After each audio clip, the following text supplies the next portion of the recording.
Hello friend, मैं फरजंद अली आज लेकर आया हूं आपके लिए एक नया वीडियो नए टॉपिक के साथ। आज की वीडियो में मैं आपको बताऊंगा इनकम टैक्स की रिटर्न यानी ITR किस तरह जमा की जाती है।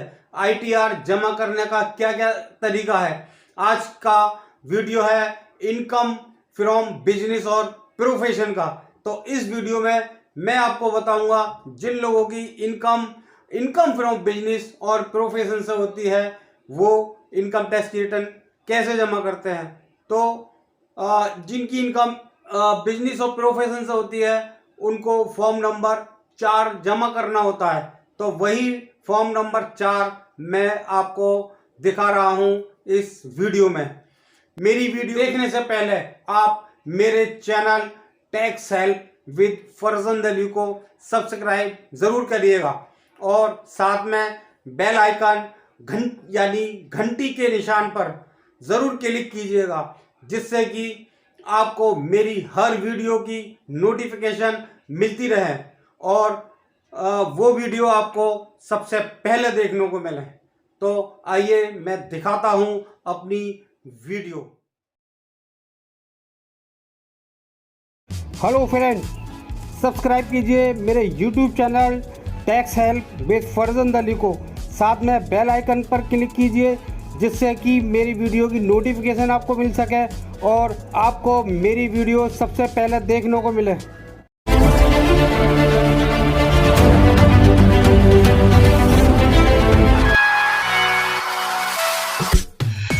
हेलो फ्रेंड्स, मैं फरजंद अली आज मैं आपके लिए एक लेकर आया हूं नया वीडियो। आज के वीडियो में मैं आपको बताऊंगा इनकम टैक्स की रिटर्न यानी ITR कैसे जमा होती है। जिन लोगों की इनकम फ्रॉम बिजनेस है और वे ट्रेडिंग करते हैं तो उनकी इनकम टैक्स की रिटर्न कैसे जमा होती है, मैं बहुत आसान भाषा में और बहुत आसान तरीके से आपको ये बताने जा रहा हूं। तो हम सबसे पहले incometax.gov.in पर जाएंगे और वहां पर ये इंटरफेस खुलेगा। यहां पर लॉगिन करेंगे और सबसे पहले मैं बता दूं आपको इसके लिए पहले रजिस्ट्रेशन करना पड़ता है। तो मैंने रजिस्ट्रेशन के बारे में और वीडियो बनाई हुई है, तो आप मेरे चैनल को देखेंगे तो वहां पर आपको ये वीडियो दी जाएगी जिसमें ये बताया गया है कि इनकम टैक्स का रजिस्ट्रेशन कैसे किया जाता है। तो फ्रेंड्स चलते हैं आज के इस वीडियो की तरफ। तो हम सबसे पहले लॉगिन पर क्लिक करेंगे तो ये देखिए इस तरह से इंटरफेस आएगा। फिर इसके बाद यहां पर यूजर आईडी देंगे। तो यूजर आईडी मैं बता दूं आपको, इसकी पेन नंबर होता है, सभी का पेन नंबर ही यूजर आईडी होता है और पासवर्ड क्रिएट करना पड़ता है। तो ये खुला हमारा। फिर इसके बाद हम यहां पर पासवर्ड देंगे।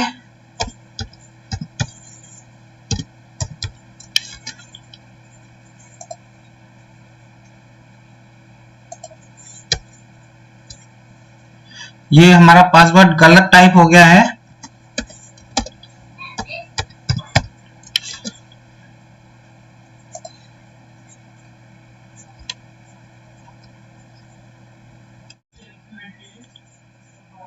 ये मैंने पासवर्ड दे दिया। ये देखिए हमारा लॉगिन हो गया है। तो हम सबसे पहले ई फाइलिंग में जाएंगे, फिर इनकम टैक्स रिटर्न पर जाएंगे, फिर फाइल इनकम टैक्स रिटर्न पर जाएंगे। यहां पर ईयर सिलेक्ट करेंगे, यहां ऑनलाइन सिलेक्ट करेंगे क्योंकि हम ऑनलाइन रिटर्न जमा करने के लिए जा रहे हैं। अगर ऑफलाइन जमा करनी होती है तो ऑफलाइन में क्लिक करते हैं। यहां कंटिन्यू पर क्लिक करेंगे, फिर स्टार्ट फॉर ये न्यू फाइलिंग। उसके बाद फिर यहां सिलेक्ट करेंगे इंडिविजुअल पर। अगर आप इंडिविजुअल हैं, HUF है या अदर हैं, तो हम आज की रिटर्न इंडिविजुअल के लिए जमा करने वाले हैं, तो यहाँ कंटिन्यू पे करेंगे। उसके बाद फिर यहाँ फॉर्म आते हैं कि कौन सा फॉर्म चाहिए, तो अलग अलग केसेस में अलग अलग फॉर्म फिल होते हैं। ITR भी है, ITR 2, ITR 3, ITR 4। तो सैलरी के केस में ITR 1 जमा होती है, और भी अलग अलग तरह के होते हैं, वो मैंने अलग अलग वीडियो ऑलरेडी बना रखी है इस पर। तो अभी फिलहाल हम ITR 4 जमा करेंगे। हम इनकम फ्रॉम बिजनेस का रिटर्न जमा कर रहे हैं, तो हमने ITR 4 को सिलेक्ट कर लिया। उसके बाद प्रोसीड विद ITR 4 पे क्लिक करेंगे। इसके बाद लेट्स गेट स्टार्ट पे जाएंगे। अब यहां पर हमको ये देखना है कि रिटर्न क्यों जमा कर रहे हैं हम। Are you filing the income tax return for any of the following reason. तो रीजन क्या है इसका रिटर्न जमा करने का, तो यहां सिलेक्ट करना है। यहां पर taxable income is more than basic exemption limit, यह है, या filing return of income due to fulfilling any one or more below mention condition as per 7th provision to the section 149(1).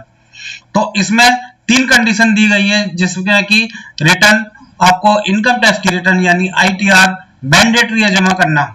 इसमें क्या है, deposited amount or aggregate of amounts exceeding 1 crore in 1 or more current accounts during the previous year. मतलब previous year में आपके अगर 1 करोड़ से ज्यादा अगर आपने किसी बैंक में पैसे जमा किए हैं, तो आपको इस इनकम टैक्स रिटर्न जमा करना मैंडेटरी होता है। दूसरा है incur expenditure of an amount or aggregate of amount exceeding 2 lakh for travel to the foreign country for yourself or for any other person. Means कि आपने कहीं फॉरेन गए हैं और वहां पर 2 लाख रुपए से ज्यादा आपने कहीं खर्च किए हैं विदेश में जाकर के, तो आपको इनकम टैक्स की रिटर्न जमा करना मैंडेटरी है। इसके बाद है फिर incurred expenditure of amount or aggregate of amount exceeding 1 lakh on consumption of electricity during the previous year. मतलब पिछली साल आपने अगर 1 लाख रुपए से ज्यादा बिजली के बिल पर अगर आपने पेमेंट किया है, तो आपको इनकम टैक्स की रिटर्न जमा करना मैंडेटरी है, यानी आपको जमा ही करनी है। और फिर है अदर। अगर हम अदर वजह से रिटर्न जमा कर रहे हैं, तो हम अदर पे क्लिक करेंगे, तो इसको सिलेक्ट करेंगे। तो मैं फिलहाल अदर पर सिलेक्ट कर रहा हूं, और यहां पर फिर कंटिन्यू पे करते हैं। ये देखिए इस तरह से इंटरफेस खुलेगा इसका। अब यहां पर ऊपर देखिए पर्सनल इंफॉर्मेशन, तो यहां क्लिक करना है सबसे पहले। पर्सनल इंफॉर्मेशन में जाकर के यहां पर सिलेक्ट करना होता है सारा, ये एडिट करना होता है।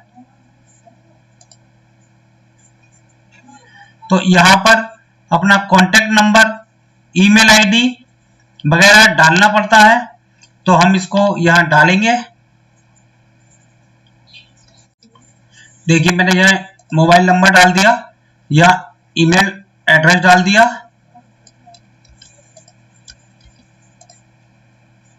और फिर यहां कंट्री सिलेक्ट करेंगे कि कौन सी कंट्री में रहते हैं आप। यहां मैंने इंडिया सिलेक्ट कर लिया। इंडिया के बाद यहां पिन नंबर देना होता है। जब आप पिन नंबर देंगे तो आपका डिस्ट्रिक्ट खुद आ जाएगा, स्टेट खुद आ जाएगा। फिर यहां पर आपको एड्रेस देना होता है, तो यहां पर हम एड्रेस देंगे।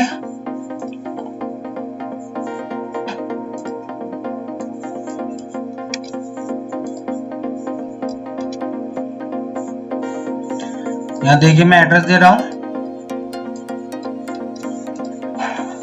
एड्रेस के बाद इस कॉलम में रोड स्टेट में ये खुद सिलेक्ट करने के लिए कहेगा। अब इसमें सिलेक्ट करना होता है, ये आपको यहाँ टाइप नहीं करना, जो भी आपके एरिया यहाँ लिस्ट में आ रहा है उसको आप सिलेक्ट कर लीजिए। और यहाँ पर भी ये सारा जो आप पिन नंबर देते हैं तो उस पिन एरिया में जो जो एरिया के नाम होते हैं वो सारे यहाँ पर इस लिस्ट में होते हैं। उसके बाद यहाँ सेव करेंगे तो यहाँ पर हमारा एड्रेस सेव हो गया, ये देखिए। फिर इसके बाद यहाँ पर नेचर ऑफ एम्प्लॉयमेंट करेंगे तो यहाँ पर बहुत सारे कॉलम है सिलेक्ट करने के लिए, सेंट्रल गवर्नमेंट के हैं, स्टेट गवर्नमेंट के। तो हम बिजनेस का कर रहे हैं तो हमें यहाँ पर अदर पर क्लिक करना पड़ेगा। इसके बाद देखिए आगे बढ़ते हैं। फिर ये कह रहे हैं are you opting for new tax regime under section 115B AC। तो हम फिलहाल इसमें नहीं जा रहे, तो हम यहाँ नो पे सिलेक्ट करेंगे। उसके बाद फिर whether this return is being filed by representative SSC, तो नो, तो हम रिप्रेजेंटेटिव हम खुद जमा कर रहे हैं। इसके बाद फिर यहाँ पर बैंक डिटेल को ऐड करना पड़ता है ये, तो उसके लिए यहाँ पर ऐड पर क्लिक करेंगे जो कि मैंडेटरी होता है। अगर आप ये ऐड नहीं करेंगे तो आपकी रिटर्न जमा नहीं होगी। इसको वैलिडेट करना पड़ता है बैंक अकाउंट को। यहाँ पर हम बैंक अकाउंट नंबर लिखेंगे,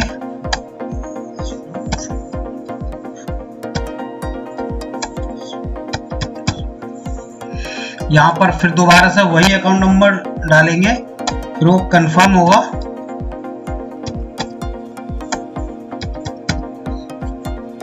फिर यहाँ सेलेक्ट करेंगे कौन सा अकाउंट है, तो ये सेविंग अकाउंट है, करंट अकाउंट है, जो भी अकाउंट हो वो यहाँ पर हम इसको सिलेक्ट करेंगे। फिर ये देखिए कि प्राइमरी है या जॉइंट अकाउंट है। फिर इसके बाद यहाँ पर IFSC कोड डालेंगे।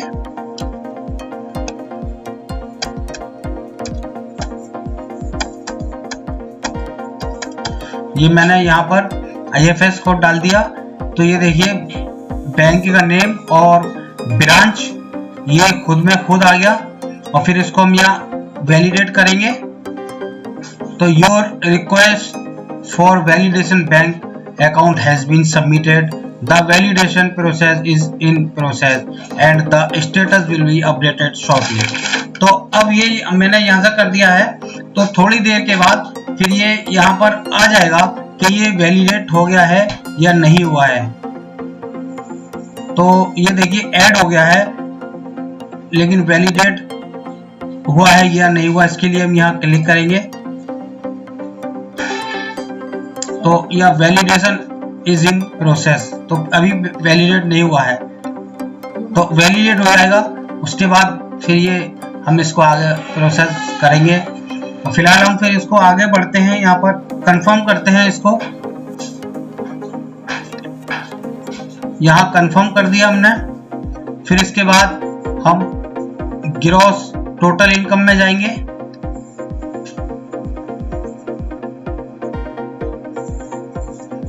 तो यहाँ पर है are you eligible to claim exemption in respect of expenditure.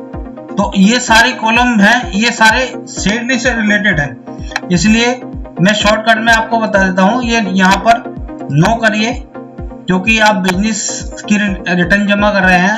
अगर आपकी सैलरी और बिजनेस दोनों है तो फिर इन कॉलम की आपको जरूरत पड़ेगी। अदरवाइज यहाँ पर जितने भी कॉलम है इसको नो पर क्लिक करेंगे और फिर कंटिन्यू पर क्लिक करेंगे।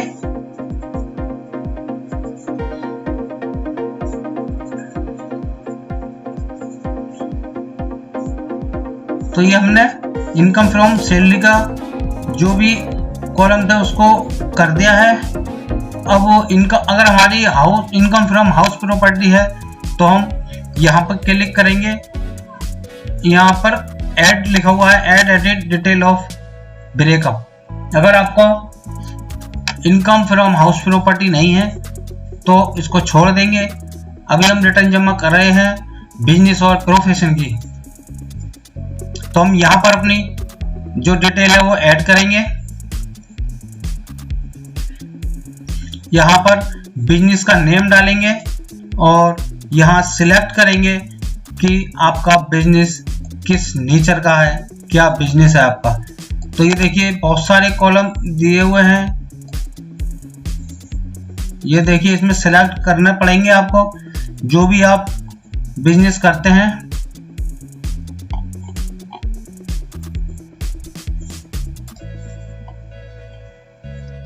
यहाँ पर भी आपको 3 ऑप्शन मिलेंगे, एक बिजनेस का, प्रोफेशन का और गुड्स कैरेज का। तो मैं यहाँ प्रोफेशनल का पर सिलेक्ट कर रहा हूँ और यहाँ पर मुझे इंटीरियर डेकोरेशन के लिए रिटर्न जमा करनी है। तो इसके बारे में मैं आपको ये बता दूं कि ये अंडर सेक्शन 44 ADA में रिटर्न जमा होती है। इसके में जो प्रोफेशन है उसमें आपको जो आपकी रिसीविंग हुई है, जो भी सर्विसेज दिया आपने, तो उसका 50% आपको अंडर सेक्शन 44 ADA में इनकम दिखाया जाता है, यानी डीम्ड इनकम होती है। तो मैं वही रिटर्न जमा कर रहा हूं।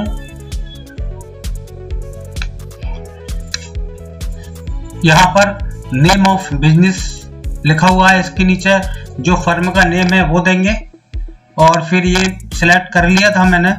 और या डिस्क्रिप्शन पर कुछ देना चाहते हैं दे दीजिए, वरना यहाँ पर मैंडेटरी नहीं है। ये ग्रॉस रिसिप्ट कितनी है, तो यहाँ जो भी ग्रॉस रिसिप्ट है वो दे दीजिए और उसका कम से कम आपको 50% इनकम दिखाना मैंडेटरी होता है। तो वो आप अपना दिखाइए कि कितनी दिखा रहे हैं आप, और फिर इसके बाद यहाँ ऐड कर दीजिएगा। ये ऐड हो रही है और ये देखिए हमारा ये आ गया, ये ग्रॉस इनकम आ गई हमारी। फिर इसको कंफर्म करेंगे। कंफर्म करने के बाद फिर ये डिस्क्लोजर एंड एग्जम्पशन जो होता है उसमें जाएंगे। इसमें ये मैंडेटरी होता है, यहाँ पर हम फीड करेंगे, यहाँ इसको ऐड करेंगे। इसमें देखिए पार्टनर्स की कैपिटल कितनी है, सिक्योर लोन कितना है, अनसिक्योर लोन कितना है, एडवांसेस कितना है, सन्ड्री क्रेडिटर कितने हैं और अदर लायबिलिटी कितनी है। ये टोटल इधर आ जाएगा कैपिटल एंड लायबिलिटीज का। फिर fix assets, inventory, sundry debtor, bank balance, cash in hand, ये सब आ जाएगा। तो यहाँ पर हम फिल करेंगे सारी जो जो फिगर मांग रहे हैं।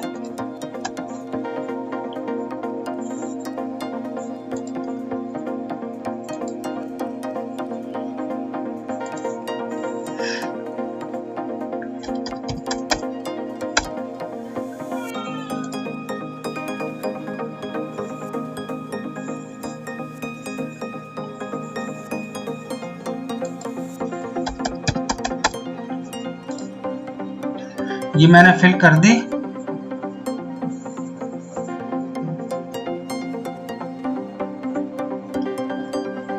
यह ऐड करेंगे। ऐड करने के बाद इसको यहां पर कंफर्म करेंगे। अब इसके बाद फिर टोटल डिडक्शन कंफर्म करेंगे। ये कुछ डिडक्शन दी जाती है, तो यहाँ पर पहले सिलेक्ट करना है are you eligible to claim any deduction for donation. अगर आपने कोई डोनेशन दिया है तो उसको यस करेंगे, नहीं दिया है तो नो करेंगे। Are you eligible to claim deduction under section 80GG।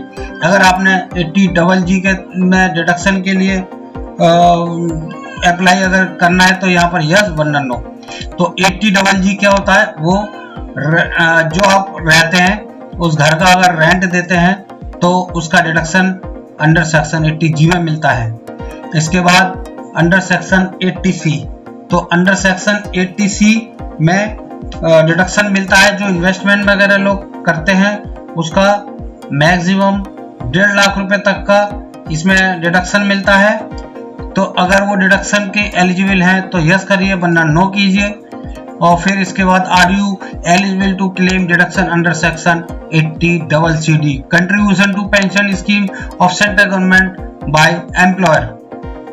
तो मेरे केस में नो है। इसके बाद फिर ये है are you eligible to claim deduction in respect of payment made toward medical insurance premium. जो मेडिकल इंश्योरेंस प्रीमियम के लिए में अमाउंट जाता है उसका ये डिडक्शन इसमें मिल जाता है, लेकिन मेरे केस में अभी नहीं है। ऐसा ही नेक्स्ट है are you eligible to claim deduction in respect of payment made toward interest on loan taken for higher education for self और एंड रिलेटिव।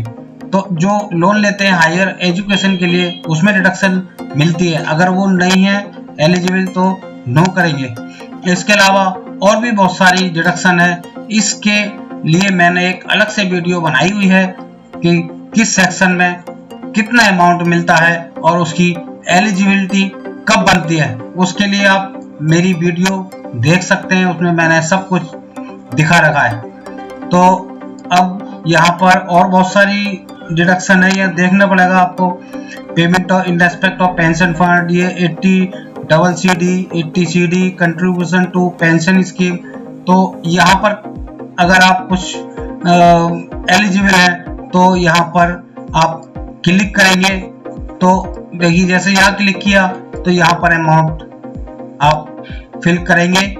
तो इस तरह से मेरे केस में फिलहाल ये नहीं है तो मैं इसको कुछ नहीं करूँगा, यहाँ नो कर दूंगा और यहाँ पर कंटिन्यू पे क्लिक करेंगे। कंटिन्यू पे क्लिक करने के बाद आपको नेक्स्ट जो इंफॉर्मेशन है उस पर देखना है।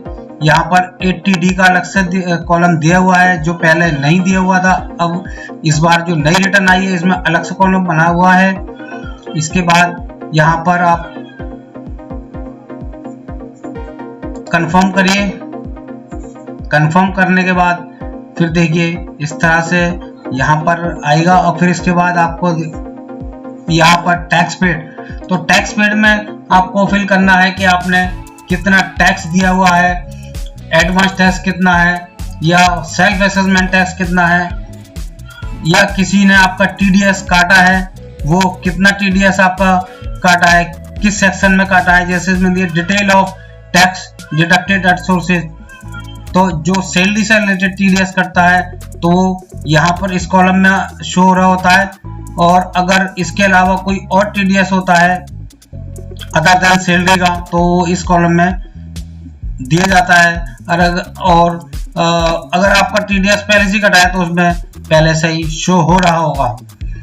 और फिर इसके देखिए नीचे detail of tax deducted at sources as per 16C/16D furnished by the deductees. फिर इसके बाद detail of tax collected at sources, तो अगर आपका TCS कटा है तो वो यहाँ शो हो रहा होगा। अगर आपका TCS कटा है और यहाँ शो नहीं हो रहा है तो आपको वो नहीं मिलेगा। उसका जितना अमाउंट यहाँ पर शो हो रहा है होगा वही क्लेम कर सकते हैं आप। इसके बाद फिर ये एडवांस टैक्स पे and self assessment tax payment, अगर आपने कोई टैक्स पेमेंट किया है या सेल्फ असेसमेंट में या पहले से एडवांस टैक्स पेमेंट किया है तो वो यहाँ पर देखिए शो डिटेल, और शो डिटेल के बाद यहाँ पर ऐड करेंगे तो उसके बाद फिर उसी चालान की डिटेल भरी जाती है। तो वो चालान की डिटेल भरेंगे, उसके बाद इसको कंफर्म कर देंगे। ये देखिए मेरा टैक्स पेड कंफर्म हो गया, टोटल डिडक्शन कंफर्म हो गया। अब नेक्स्ट है टैक्स लायबिलिटी का, तो यहाँ क्लिक करेंगे, यहाँ से टैक्स लायबिलिटी देखेंगे। अगर कोई टैक्स लायबिलिटी बनेगी तो यहाँ शो हो रही होगी, तो मेरे केस में कोई टैक्स लायबिलिटी बन नहीं रही है इसलिए यहाँ शो नहीं हो रही है। यहाँ देखिए 0 हो रहा है। ये देखिए total tax fee and interest payable, तो कुछ भी नहीं है, ये नील है, 0 है। तो इसके बाद यहाँ पर हम कंफर्म पे क्लिक करेंगे। यहाँ पर हमने कंफर्म पे क्लिक कर दिया। उसके बाद देखिए ये सारे जितने भी डिटेल हैं ये सारी कंफर्म शो हो रही है। पर्सनल इंफॉर्मेशन कंफर्म हो गई, ग्रॉस टोटल इनकम कंफर्म हो गई, डिस्क्लोजर एंड एग्जम्प्ट इनकम ये भी कंफर्म हो गई, टोटल डिडक्शन ये कंफर्म हो गया हमारा। और टैक्स पेड ये कंफर्म हो गया। टोटल टैक्स लायबिलिटी ये हमारी कंफर्म हो गई। इसके बाद हम फिर प्रोसीड पर क्लिक करेंगे तो ये आगे प्रोसीड होगा। अब ये देखिए, अगर कोई टैक्स बनता तो यहाँ पर शो कर रहा होता कि इतना रुपए की टैक्स लायबिलिटी आपकी बन रही है। तो ये देखिए, यहाँ ₹0 दिखा रहा है, you need to make a payment. It means कि आपको कोई भी पैसे पेमेंट करने की जरूरत नहीं है टैक्स की। फिर इसके बाद अब यहाँ पर हम चेक करेंगे ग्रॉस टोटल इनकम हमारी इतनी शो कर रही है जो हमारे हिसाब से है या नहीं। उसके बाद फिर कैलकुलेशन देखिए, total tax fee and interest, ये कॉलम यहाँ पर हमारा बन नहीं रहा है तो ये देख। इसके बाद फिर टोटल टैक्स पेबल ये 0 आ गया। इसके बाद फिर हम यहाँ क्लिक करेंगे प्रीव्यू रिटर्न पर। प्रीव्यू रिटर्न के बाद फिर देखिए ये आएगा preview and submit your return. तो हम यहाँ पर सिलेक्ट करेंगे, यहाँ पर नाम और यहाँ पर फादर नेम देंगे। इसको देखिए preview and submit your return में ये फिल हो गया, ऑटोमेटिक आ जाता है नाम, यहाँ पर ये आ गया। और फिर हम यहाँ पर प्रोसीड टू प्रीव्यू पे क्लिक करेंगे तो ये हमारी सारी प्रीव्यू आ जाएगी। या हम इसको फॉर्म को डाउनलोड कर लेंगे। ये मैंने देखिए डाउनलोड कर लिया और ये डाउनलोड करने के बाद फिर हम इसको प्रोसीड टू वैलिडेशन करेंगे। अब ये देखिए हमारी वैलिडेशन सक्सेसफुल हो गई। तो हम यहाँ करेंगे प्रोसीड टू वेरीफाई। अभी हमारी रिटर्न वेरीफाई हो रही है। अब यहाँ पर 3 ऑप्शन दिए हुए हैं वेरीफाई करने के लिए। एक होता है ई वेरीफाई नाउ, तो जो रिकमेंडेड है, जो कि आधार से कनेक्ट, जो आपका मोबाइल नंबर है जो आधार में आपने दिया है उस मोबाइल पर ओटीपी जाएगा। दूसरा ये कहते हैं लेटर के बाद में हम करेंगे। तीसरा है वेरीफाई बाय ITRP, ये वहां बैंगलोर भेजना पड़ती है। इसकी प्रिंट निकाल करके साइन करने के बाद इसको 120 दिन के अंदर ही अंदर बैंगलोर भेजना पड़ता है। अगर ये 120 दिन के अंदर आप बैंगलोर नहीं भेजेंगे तो ये फिर डिफेक्टिव में डाल देंगे, फिर ये आपकी रिटर्न बेकार हो जाएगी। तो हम फिलहाल यहाँ पर ई वेरीफाई के लिए करेंगे तो यहाँ कंटिन्यू पर क्लिक करेंगे। फिर how do you want to e verify, तो हम ये अलग अलग तरीके से दिए हुए हैं ई वेरीफाई के लिए। नेट बैंकिंग है, बैंक अकाउंट के थ्रू, डीमेट के थ्रू, या ऑलरेडी EBC है हमारे पास, है ना, या OTP on mobile number registered with Aadhaar है हमारे पास। तो हम यहाँ फर्स्ट नंबर पर क्लिक करेंगे, I would like to verify using OTP on mobile number registered with Aadhaar. तो यहाँ हमने इसको सिलेक्ट किया और यहाँ पर हम कंटिन्यू करेंगे। तो जो नंबर हमने आधार में दिया है वहां पर OTP जाएगा। ये देखिए OTP जनरेट हो गया।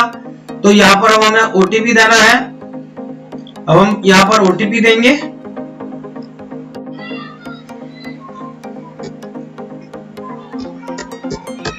ये मैंने OTP दिया है, इसको वैलिडेट करेंगे और फिर यहाँ पर कंफर्म सबमिशन ऑफ रिटर्न, तो यहाँ पर हम सबमिट करेंगे।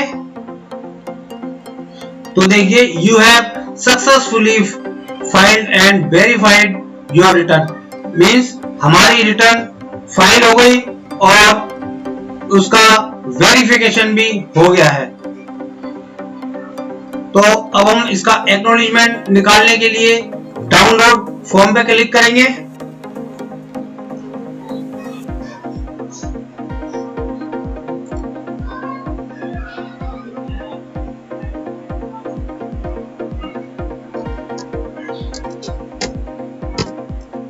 ये देखिए मैंने डाउनलोड कर लिया है इसको।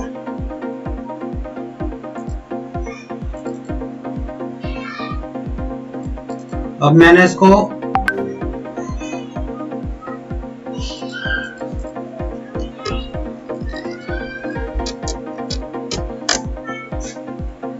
ये देखिए सेव कर लिया मैंने इसको। अब ये हमारा एक्नॉलेजमेंट आ गया।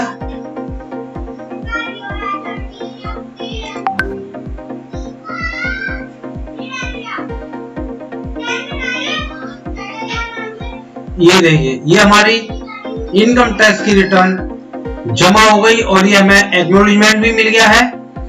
तो हमारा वेरीफाई हो रहा है, इसलिए देखिए ये लिखा हुआ है do not send this acknowledgement to CPC Bengaluru.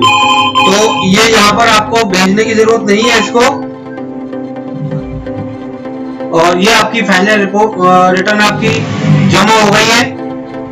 तो फ्रेंड्स ये थी आज की मेरी वीडियो जिसमें मैंने आपको इनकम टैक्स की रिटर्न जमा करना सिखाया। आई होप फ्रेंड्स मेरी ये वीडियो आपको कैसी लगी। आशा करता हूँ कि ये वीडियो आपको पसंद आई होगी और आपने सीखा होगा कि इनकम टैक्स की रिटर्न किस तरह जमा की जाती है। तो मैंने अपनी इस वीडियो में शुरू से लेकर के लास्ट तक का पूरा प्रोसेस आपको बताया कि किस तरह से जमा की जाती है और बीच बीच में आपको ये भी बताया कि कौन सी सेक्शन में ये क्या होता है, डिडक्शन किस तरह मिलती है।